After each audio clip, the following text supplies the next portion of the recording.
So this isn't something we taught you or you learned from me, but it's something that you should be able to do quite easily. And that's simply taking a graph of an inequality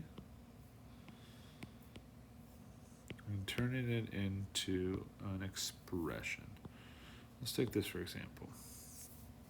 Now this reads as anything less than 6 satisfies our inequality. So what we want to do is we want to start with a variable. We're going to go with f because it was Finley's birthday recently.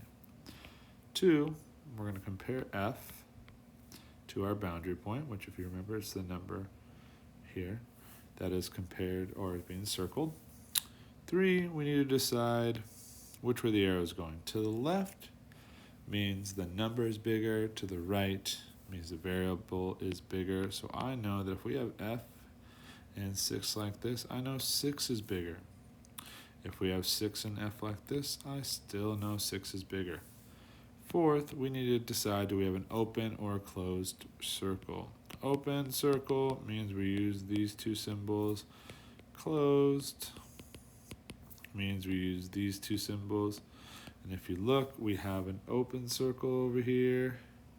So that means that the expression or the inequality stays as f is going to be smaller than 6. And again, 6 is still bigger than f. That's 2 ways you can write this down. Go ahead and give it some practice, and we'll work on it some more.